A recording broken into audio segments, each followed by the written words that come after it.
Baik, Assalamualaikum warahmatullahi wabarakatuh. Oke, berjumpa kembali dengan mata kuliah kewarganegaraan. Terutama yang akan kita bahas di hari ini adalah media dan kewarganegaraan digital. Baik, warga negara digital hari ini menjadi satu topik pembicaraan yang menarik karena dihubungkan dengan peran media serta bagaimana eksistensi kewarganegaraan terutama di era digital seperti ini. Nah, era digital hari ini merupakan media baru dan kewarganegaraan digital ini merupakan media baru. Nah, media-media baru ini tentunya menjadi suatu uh, concern tersendiri, terutama media baru ini menjadi jalan keluar untuk menghadapi masalah nih. Contoh mungkin kita akan dihubungkan atau dikaitkan dengan sulitnya berkomunikasi dengan orang-orang yang ada di luar negara, teman-teman atau saudara kita berada di jauh tempatnya yang perlu kita lihat gambarnya ataupun berkirim foto dan sebagainya. Nah, konsep warganegaraan yang bergantung hadir tergantung waktu dan lokasinya. Nah, konsep kewarganegaraan ini tentunya hadir waktu dan lokasi ini seperti contohnya saya adalah warga negara Indonesia di waktu sekarang dan berada di Indonesia hari ini, berada di satu provinsi, kota, bahkan suatu desa tertentu. Nah, konsep warga negara inilah yang menjadi ketergantungan waktu dan lokasinya. Selanjutnya, media ini menyuarakan aspirasi masyarakat, kesadaran politik, menyadarkan hak dan kewajiban serta sebagai warga negara itu kita mempunyai hak dan kewajiban tentunya. Oke, nah contohnya adalah buku, majalah, koran, internet dan media-media yang lain yang menyebarkan gagasan tentang kewarganegaraan.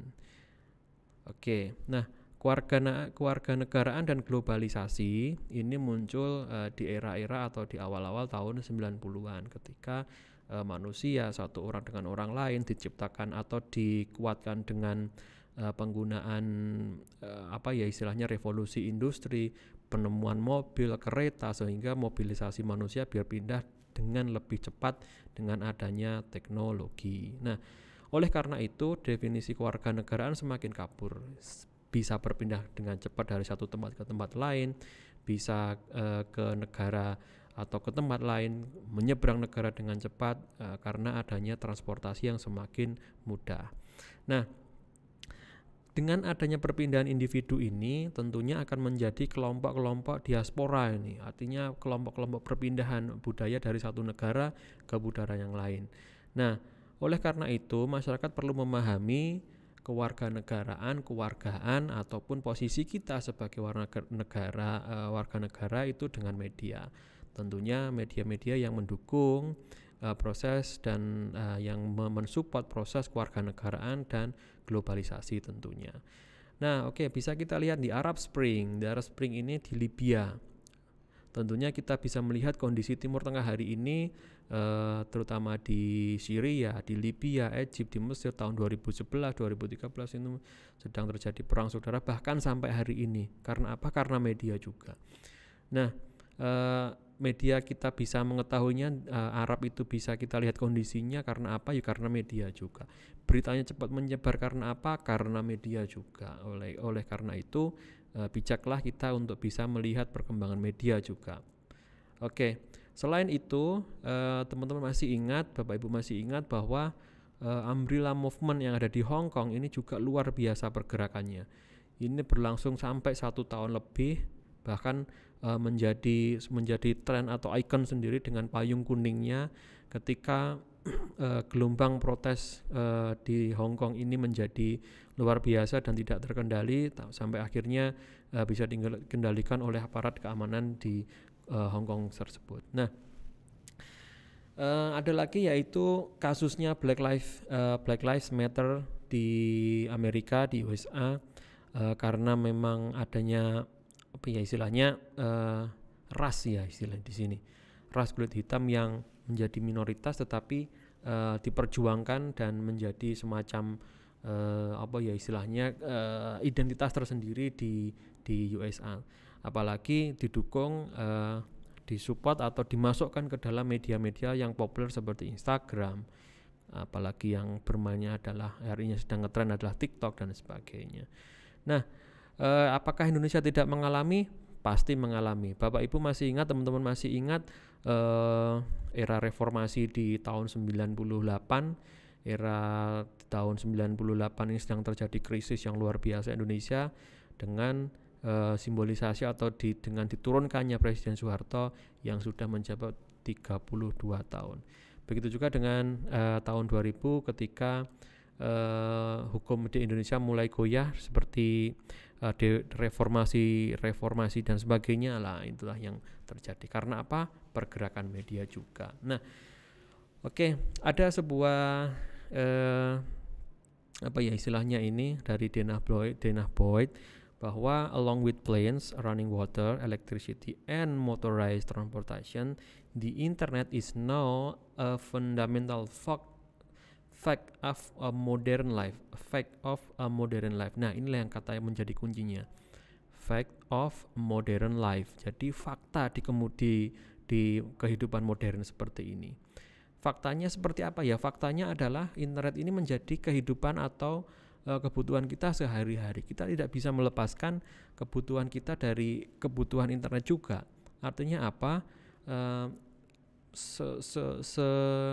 Along with the planes, ketika pesawat sudah berjalan, terus kemudian air mengalir, electricity, listrik, kendaraan yang termotorized. Nah, internet juga menjadi sebuah kebutuhan yang pokok hari ini.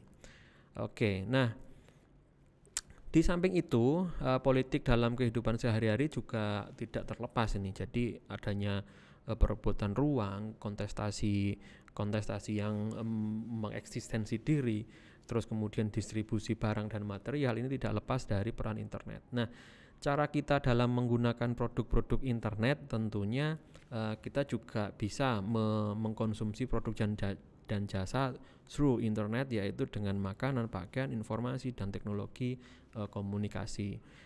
Nah, termasuk dalam ranah-ranah yang lebih spesifik, yaitu literasi digital. Nah, literasi digital ini kemudian menjadi satu topik pembicaraan ketika internet ini menjadi sesuatu barang yang seperti pisau bermata dua. Jadi kalau kita tidak bisa memanfaatkan internet secara betul, kita tidak bisa menggunakan produk-produk digital ini secara tepat, itu akan menjadi mesin bunuh diri juga untuk kita. Oke, nah literasi digital adalah kemampuan menganalisis, memverifikasi, mengevaluasi, dan kemudian memproduksi pesan sesuai dengan konten melalui konten audiovisual yang terangkum dalam produk-produknya digital. Nah, oleh karena itu masyarakat digital hari ini dituntut mampu untuk menganalisis, melihat, kemudian memverifikasi. Oke, benar nggak berita ini, dan mengevaluasi. Wah, ini kurang benar nih, berarti media digital ini kurang oke nih. Nah, seperti itu. Di samping itu, media informasi mempunyai beberapa kelemahan. Jadi yang pertama adalah misinformasi. Nah, misinformasi ini apa? Salah informasi. Jadi informasi yang ada di dalam konten tersebut bisa dikatakan wah kurang tepat nih atau salah ini. Nah, informasinya sendiri salah, tapi orang yang menyebarkannya percaya bahwa informasi itu benar. Nah, ini yang jadi masalah. Penyebaran informasi yang dilakukan untuk tujuan baik alias tidak ada tendensi untuk membahayakan orang lain menjadi bergeser. Padahal kita bermaksud baik, tapi berita yang kita sebarkan adalah hoax atau berita palsu. Nah, ini perlu kita perhatikan betul asal-usul sumber berita, kevalidan berita, kebenaran berita itu dari istilahnya dengan memverifikasi sumbernya dari mana sih, benar nggak tulisan ini? Ternyata nggak logis nih beritanya, seperti itu. Adanya disinformasi. Nah, berbeda dengan misinformasi, dalam disinformasi ini si penyebar informasi tahu nih kalau informasinya memang salah, namun sengaja disebarkan untuk menipu, mengancam, bahkan membahayakan orang lain atau pihak lain. Ini beda dengan misinformasi. Informasinya benar atau informasinya salah, tetapi kita yakin ini benar. Nah, yang kedua disinformasi. tulisannya ini genah salah ini benar-benar salah nih, tapi saya yakin saya akan menyebarkan dengan sengaja untuk ini nih, menipu. Nah, seperti undian berhadiah, undiannya benar, isinya benar, tapi isinya yang di dalamnya, informasi yang di dalamnya itu menjebak semuanya, kadang-kadang seperti itu. Oke.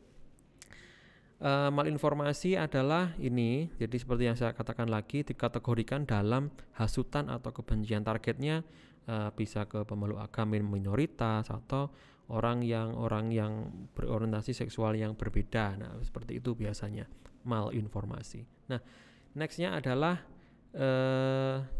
ini teman-teman yang untuk membaca jurnalnya lebih teliti, nanti ada Digital Civic Engagement by Young People yang dikeluarkan oleh UNICEF. Ini tulisannya adalah Alexander PhD dari Universitas California, Jasmina Bair, and Zoe Polter. Nah, mereka dari penelitian ini di jurnal ini menyebutkan bahwa sebagian besar anak muda pada usia 9-17 tahun di 11 negara itu sudah membaca berita politik melalui artikel populer, sosial media, meme, atau humor satir. Nah, apakah kita masuk dalam negara ini?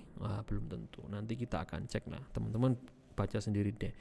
Nah, 11 negara ini tentunya negara maju. Nah, apakah kita sudah dalam tanda kutip sudah melakukan ini? Ya, kita mulai membiasakan dengan membaca berita-berita yang baik melalui internet. Artinya apa? Internet ini bisa menimbulkan atau bisa kita jadikan suatu rujukan untuk membaca dan meningkatkan pengetahuan kita. Nah, anak muda hari ini memahami kewarganegaraan melalui budaya populer, ekspresi diri yang kreatif melalui media sosial. Tentunya budaya populer hari ini yang tidak terlepas dari terpaan budaya yang sedang masuk melalui media. Contohnya adalah budaya Korea. Bagaimana Korea ini akan menjadi sebuah terpaan budaya sendiri yang mengekspresikan diri melalui media dengan berbagai cara. Nah, apakah sisi dari kewarganegaraan kita akan goyah di sini? Ya, kita akan berusaha menguatkannya dengan budaya kita. Kita bangga dengan budaya yang kita miliki, seperti itu. Kewarganegaraan sekarang tidak lagi soal hak yang berlaku formal, tetapi juga kegiatan sehari-hari yang dinamis dan dekat dengan media baru. Nah, jadi hari ini kewarganegaraan tidak hanya berlaku formal sebagai kita baris berbaris seperti itu ya. Terus kemudian